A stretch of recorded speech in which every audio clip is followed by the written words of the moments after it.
enganadores e a doutrina de demônios. Então, está na Bíblia. Então, nós temos já a informação de que isso vai acontecer. Muitos vão se apostatar. Muitos.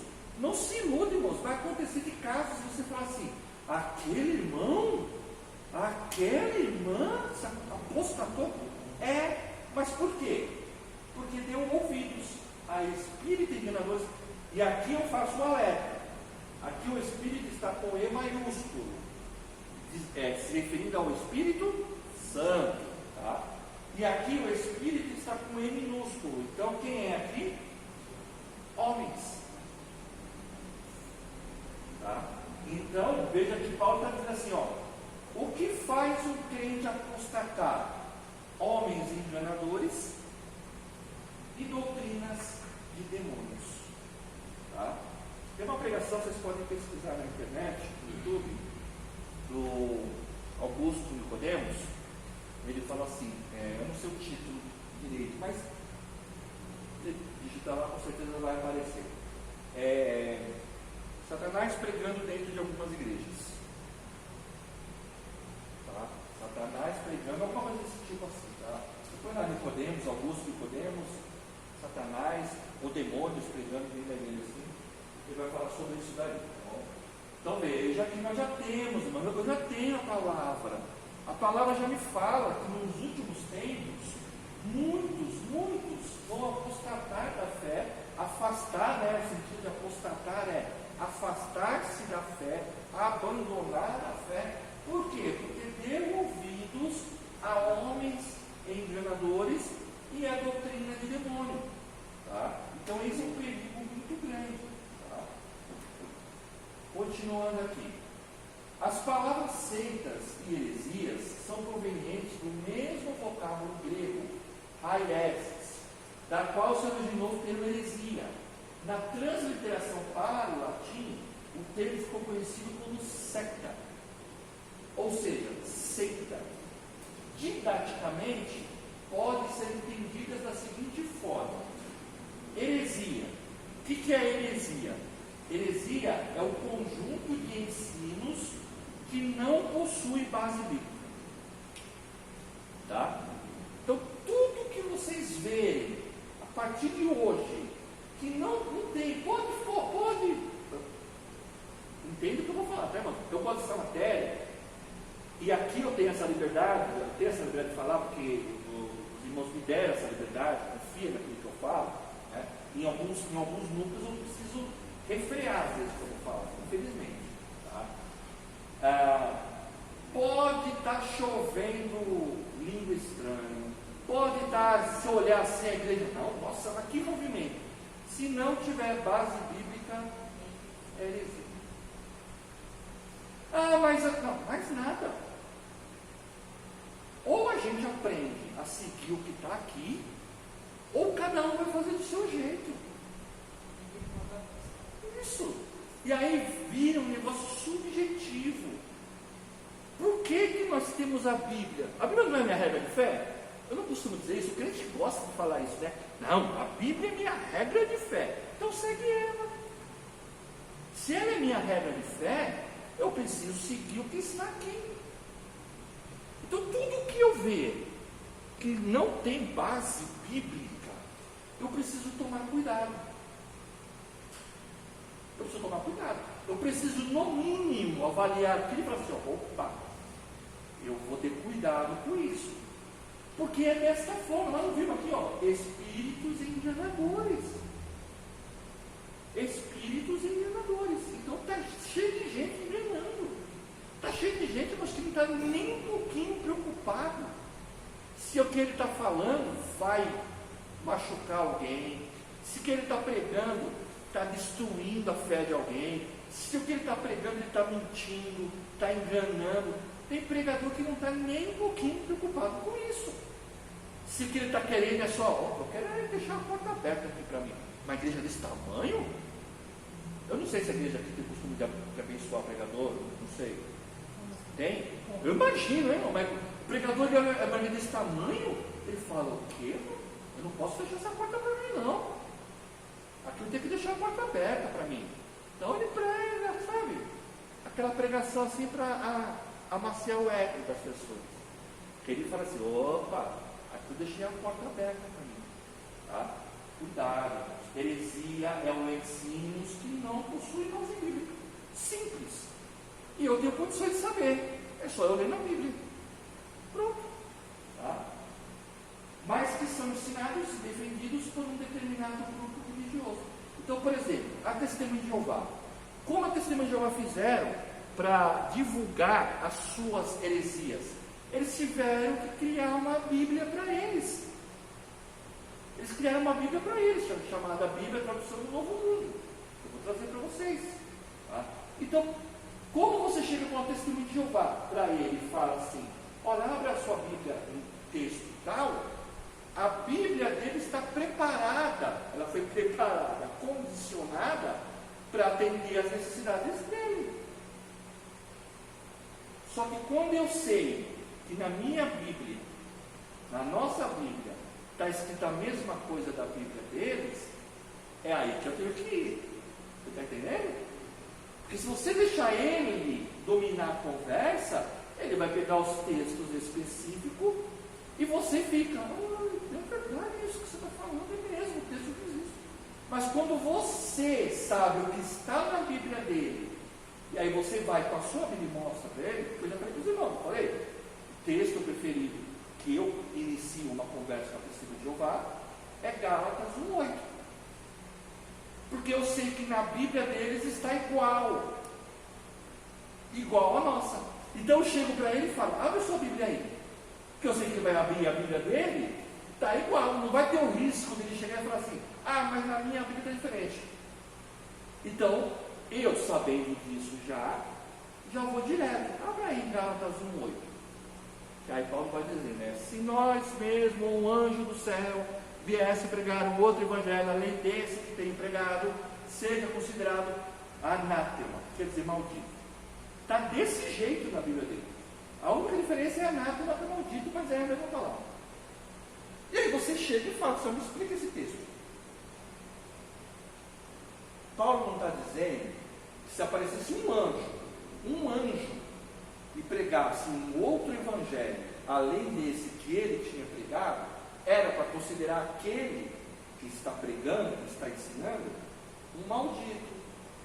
Aí a pergunta, provavelmente a pergunta que eles vão fazer é, mas por que você acha que as Testemunhas de Jeová, nós pregamos um outro evangelho? Ele caiu na isca. Agora é a hora de você derramar nele. Fala assim, sim, vocês não pregam que o Espírito Santo não é Deus? Aí ele vai falar, sim. Aí você vai nos textos, você estudou pneumatologia, você tem que saber disso. Os textos que provam a divindade de Jesus, do Espírito Santo, ou de Jesus também, né, que eles também é. É assim que se faz. Aí, provavelmente, ele vai dar desculpas, porque eles estudam muito. Esse mundo de Jeová, eles só saem para pregar na rua depois de terem decorado aproximadamente 150, não é passagens, mas 150 temas, vamos assim dizer. Quando você quebra isso, pronto. Sabe aquela pessoa que está preparada para responder? Aquela pessoa que fala assim, olha, eu faço esse bolo desta forma, sempre aprendi desse jeito. E aí você vê hoje e fala assim, mas você sabia que você pode substituir esse ingrediente por isso? Aquela pessoa fala assim, você quebrou aquela pessoa. É assim que a gente faz. Pode ser que eu nunca mais veja ela na minha vida, mas você plantou sementinha. Tá? Então heresia é isso. Heresia são os ensinos, os conceitos, aquilo que eles ensinam. Tá? Professor, então eles não estudam a Bíblia para uma edificação própria, para glorificar o Senhor. Eles estudam a Bíblia pura e simplesmente para. E sim, porque para a Testemunha de Jeová, nós temos a nossa escatologia, não temos? Na escatologia das Testemunhas de Jeová, para eles serem salvos, para ser salvo dentro da escatologia das Testemunhas de Jeová, você precisa pregar. Por isso que eles são, a gente olha para eles, sai domingo, dia de semana, e a gente às vezes cansado, né? Mas esse povo não sente cansaço, não? Você acha que eles são robô? Não são robô, eles são igual a nós, seres humanos igual a nós, tem problemas, tem cansaço, uns trabalham. Mas por que eles são tão dedicados? Porque para eles, se eles não fizerem isso, eles não garantem a salvação deles. Então eles são doutrinados a sair na rua para isso. Eles não leem a Bíblia de um modo devocional. Eles não leem a Bíblia para ouvir Deus falar. Porque se eles lessem a Bíblia para ouvir Deus falar, eles não eram o testemunho de Jeová. Certo? Não era o testemunho de Jeová. Então eles são, eu vou mostrar para vocês as características das seitas. Como que, vocês já se perguntaram, como que uma pessoa fica numa seita? Por que ela fica? Porque o ensino herético da liderança segura ela. Irmãos, você quer ter domínio sobre uma pessoa? Coloca medo e nega a ela conhecimento. Você domina ela. Então o que eles fazem? Eles negam o conhecimento para os seus membros, colocam o medo, porque uma das características das seitas é justamente esse, se você sair daqui, vai ser perseguido, vai acontecer. Tem um documentário, eu não vou lembrar o nome agora, também não vou lembrar o canal, não sei se é no History, não lembro o canal que é, um desses canais aí fechado, que mostra lá nos Estados Unidos, pessoas que saíram da Scientologia, que é uma seita também, dos Mormons, e como eles foram perseguidos, família perseguida pela igreja. Muitos tiveram que mudar de cidade, porque eram perseguidos no trabalho, na escola, os filhos perseguidos. Então as seitas fazem muito isso, essa pressão psicológica em cima da membresia. Nas testemunhas de Jeová, por exemplo, se você tem lá o pai, a esposa e o filho testemunho de Jeová. Se o pai pecar, no cristianismo, nós chamamos que ele vai ser disciplinado, não é isso? Vai ser disciplinado, pecou, confessou, vai ficar lá um tempinho de disciplina. Nas testemunhas de Jeová, isso é chamado de desassociação. Olha só, irmãos, a esposa e o filho daquele pai que pecou, errou, não podem falar com ele. É tipo assim, rejeita. Muitos testemunhos de Jeová se matam, saem de casa, porque o camarada vira um estranho ali da casa dele. Porque o grupo faz isso, a igreja, o grupo sectário, obriga aquelas pessoas a rejeitarem de uma tal forma. Imagine você, é o pai, sua esposa e seu filho não falam nem com você, porque se você foi desassociado do grupo. Para sempre? Até que ele volte, Até que ele volte. Então, a única religião, assim como, por exemplo, tem uma igreja que também é considerada seita, e não fui eu que coloquei, tá bom? Eu não escrevi nenhum livro de seita não, tá? A congregação cristã. Muitos de nós talvez tenham parentes da congregação cristã. Ela é considerada uma seita. Minha irmã Então, na congregação cristã, se tem uma coisa que é difícil conseguir lá é o perdão. Dependendo do pecado que cometeu lá, o camarada tem perdão não. Então não é todas as igrejas que tem perdão não, que aplicam o perdão, viu? Tem igrejas aí que olha, marca na unha a pessoa. Eu tenho um cliente que ele fala que a igreja verdadeira é a Congregação. não tem outra sem ser ela. Então, só que aquilo que eu sempre digo, eu sempre costumo falar assim, porque, sei lá, tem gente que às vezes se ofende, mas o que eu falo, você pode encontrar qualquer livro de seitas e heresias, qualquer um, você vai encontrar lá a congregação cristã. Tá? Então, heresias é o ensino. E seita? Seita é a reunião de pessoas convertidas a tais ensinamentos e que fazem parte desse grupo. Então, seita é o grupo. E heresia são os ensinos que eles pregam, tá bom? Só para diferenciar os termos, tá bom? Então, seita é o grupo. Por exemplo, seita, eu não preciso somente aplicar a igrejas. Existem partidos que são seitas. Tá? Existem empresas que são seitas. Tá bom? Então, seita não é uma palavra que é usada somente no sentido religioso. Mas no sentido religioso, o que é uma seita? É um grupo de pessoas que prega ensinamentos que não possuem base bíblica. Tá bom? No princípio, o cristianismo foi chamado de seita. Está lá em Atos. Tá? Mas por quê?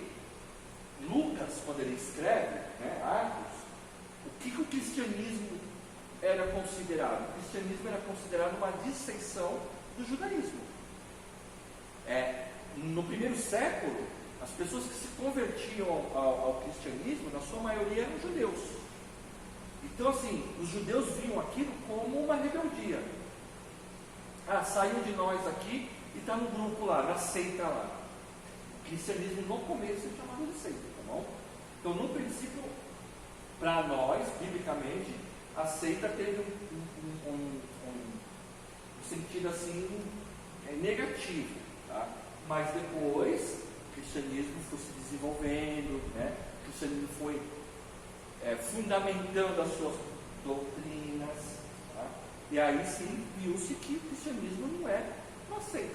O judaísmo, por exemplo, o cristianismo não tem uma ligação com o judaísmo? Tem, né? É até chato, eu até fico às vezes pensando assim, mas o judaísmo também é considerado uma seita. Por quê? Se o judaísmo... Por que eu tenho que tratar o judaísmo diferente das testemunhas de Jeová? O judaísmo não nega a divindade de Jesus? O judaísmo não nega o Espírito Santo? Então, se a testemunha de Jeová nega Jesus como Deus, nega o Espírito Santo como Deus, é uma seita, por que eu vou falar que o judaísmo não é?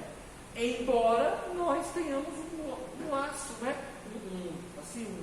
uma ligação com o judaísmo, porque o cristianismo saiu do judaísmo. Mas eles são uma seita.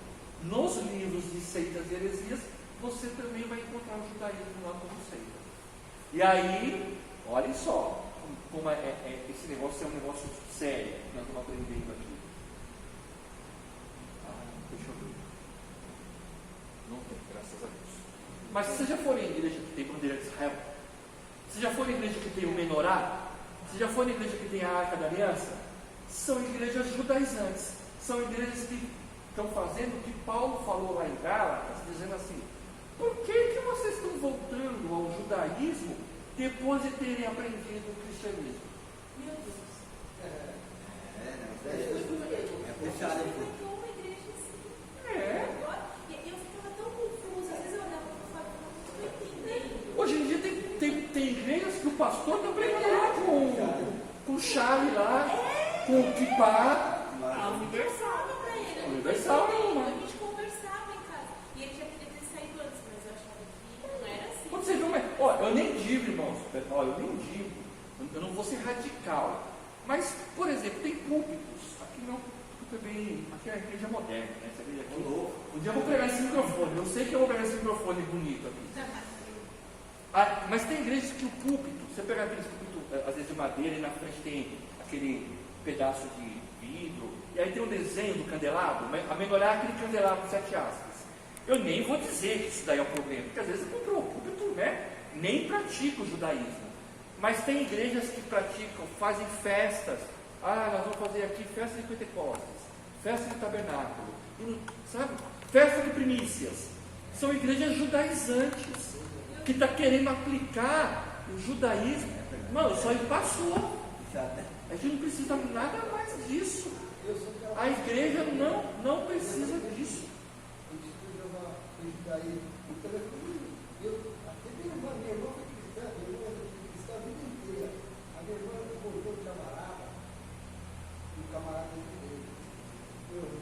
Ele casou e ela levou o cristianismo, ele levou o cristianismo. Então, irmãos, quando você vê uma igreja assim, sabe, fique esperto, porque são igrejas que estão trazendo para dentro do cristianismo conceitos do judaísmo. Nossa, Tá? hoje a conversa. Cuidado, tem muitas igrejas por aí, você não sabe se você está numa igreja ou se está numa sinagoga. Tá? Tudo você olha, remete ao judaísmo. E você vê que a igreja não tem nada disso. Aí, por isso que eu digo, essa é a vantagem de você estudar teologia. Porque quando você vai ver, o que é a igreja? A igreja tinha um culto tão simples. Tão simples. Entendeu? Ela tinha a leitura da palavra, os louvores, os testemunhos, alguma coisa desse tipo, ensinamento. Liam-se as cartas da igreja, né? As cartas chegavam lidas na igreja, né? Ensinadas, coisa bem básica. Se reuniam, faziam lá uma refeição comunitária. É por isso que eu fiquei bem feliz. E olha, eu dou aula de teologia já faz quase 10 anos. Eu nunca ouvi o que eu ouvi de vocês aqui, que no dia do batismo vocês fazem uma confraternização. Eu acho isso tão legal, porque aquela pessoa que naquele momento se batizou, desceu as águas, que é um símbolo da profissão de fé dela, ela está sendo o quê? Ingressada naquele momento na comunidade de fé, no caso aqui do Ministério Efraim, está sendo recebida lá com um almoço, né, comunitário. Eu achei isso fenomenal. Fenomenal. E dei ideia, já dei ideia para algumas igrejas, não precisam fazer isso. Né? Então assim, achei legal.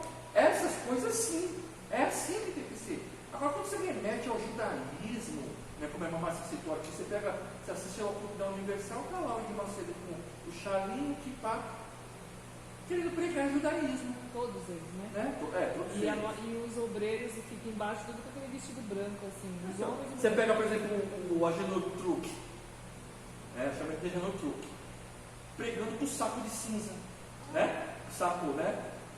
Porque era um costume judaico. Para que isso? Eu chamo ele de Agenor Truque. Como que é o nome dele, na verdade? Agenor Duque. Eu chamo ele de Agenor Duque. Então, o que é doutrina, irmãos? Então, nós vimos conceito de heresia, conceito de seita e conceito de doutrina. Doutrina não é se você usa calça, se você usa saia, se você usa brinco, se você não usa, se seu cabelo é comprido, não é, se você usa barba ou não. Isso não é doutrina. Doutrina é o conteúdo de ensino ou crença. Tá? Doutrina de demônios.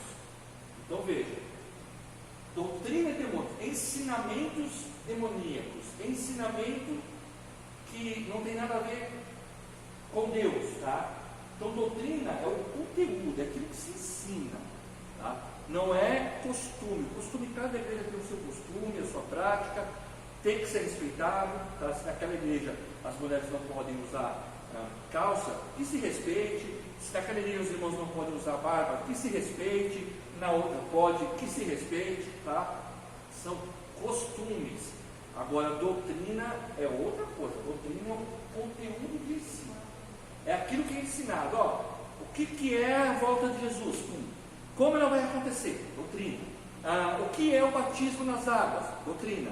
O que é a ceia do Senhor? Doutrina. O que é cristologia? O que é a natureza humana e divina? Doutrina. O que é dons do Espírito? Doutrina. Isso é doutrina.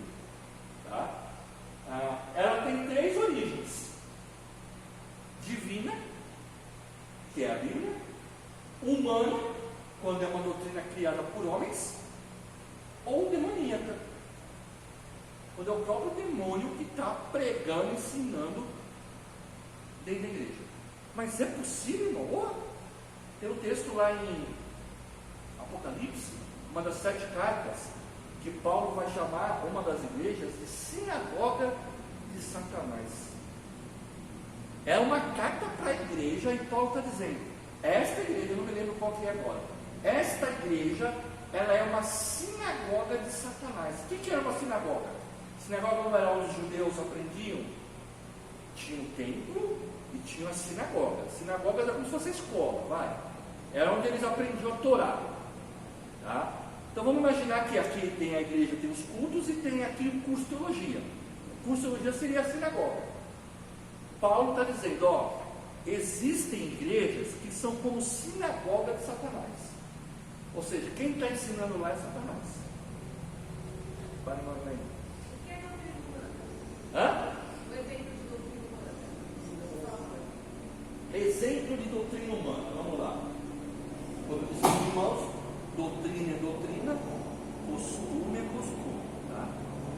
Doutrina humana, por exemplo, quando eu digo assim,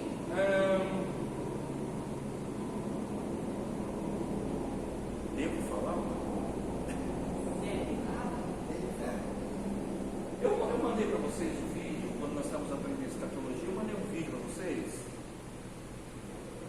ensinando como surgiu a doutrina do arrebatamento secreto. Eu não mandei um vídeo para vocês? Não, pois mande. Você vai ter que mandar. O que é uma doutrina humana? Por exemplo, quando se ensina que a volta de Jesus se dará em duas fases, uma secreta e outra todo olho verá, essa doutrina não fazia parte do conjunto de doutrinas da igreja. Ela foi uma doutrina trazida, criada, mais ou menos no século XVIII, por um homem chamado Darby. Ele começou a pregar que Jesus viria primeiro para a igreja e depois viria para julgar. Ou seja, a segunda volta de Jesus se daria em duas fases. Não há nenhum texto bíblico que fundamente isso. Mas hoje, 98% das igrejas evangélicas no Brasil creem nisso. Inclusive vocês. Não é isso que vocês creem?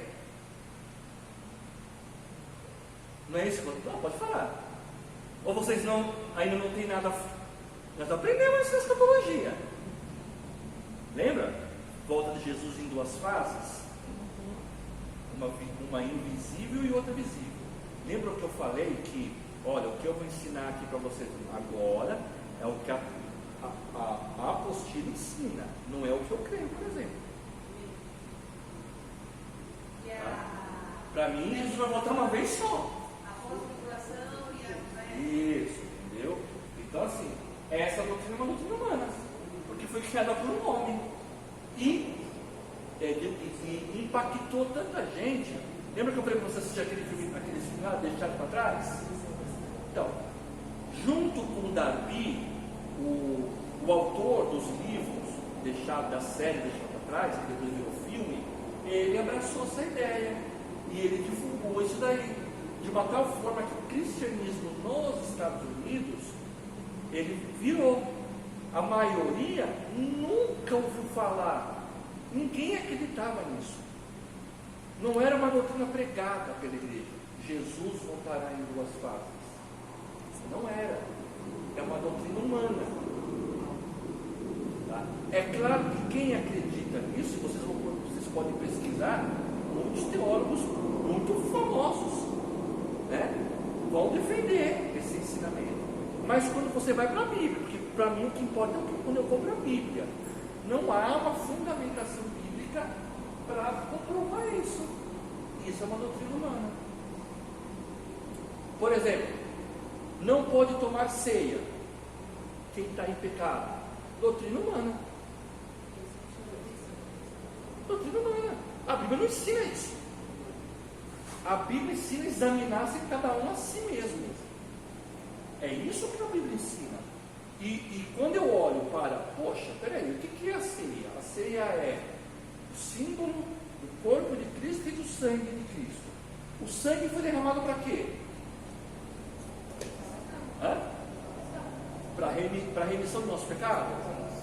Poxa, se o sangue foi derramado para a remissão dos pecados, como é que eu, sou pastor de uma igreja, vou impedir o membro de tomar o vinho, o cálice, que é símbolo daquilo que é símbolo da única coisa que pode remir os pecados? É como se eu estivesse dizendo assim: filho, você não vai tomar ceia porque você está em pecado, e o sangue de Jesus, que é representado pelo cálice, não tem poder de perdoar os seus pecados.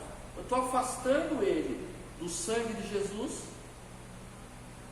Tá?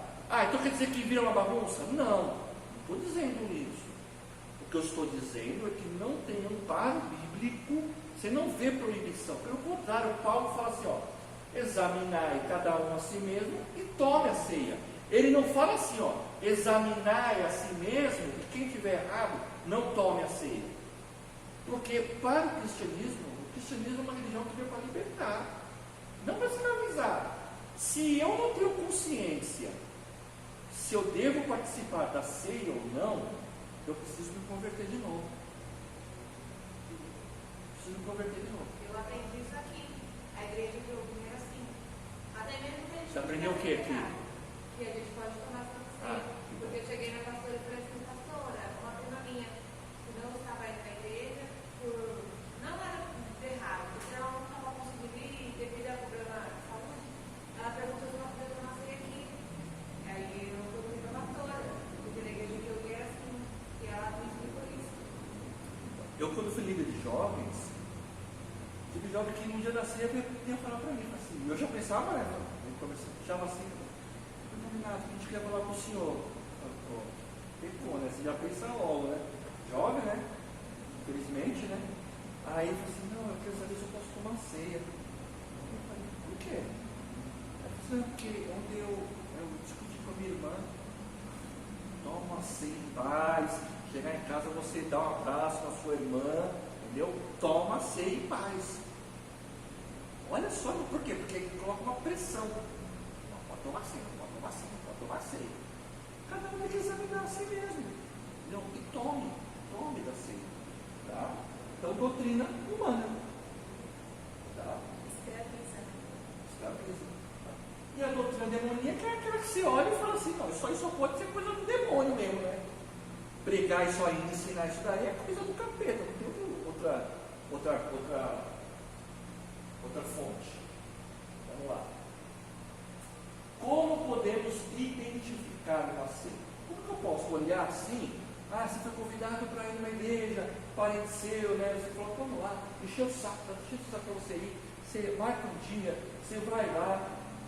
Como eu posso identificar se eu estou numa igreja ou numa seita? Segundo a maioria dos teólogos, o método mais eficiente para se identificar uma seita é conhecendo os 4 caminhos seguidos por ela. Nós vamos usar a aritmética, vai nos ajudar. Tá? Primeiro, a adição. O grupo adiciona algo à Bíblia. Sua fonte de autoridade não leva em consideração somente a Bíblia. Então, qualquer igreja, pode ser a igreja que for, tá? Se ela adicionar algo à autoridade da Bíblia, ela pode não ser uma seita ainda, mas ela está no caminho de ser uma. Tá? Exemplos: a igreja adventista do sétimo dia. Por que ela é uma seita? Porque os seus adeptos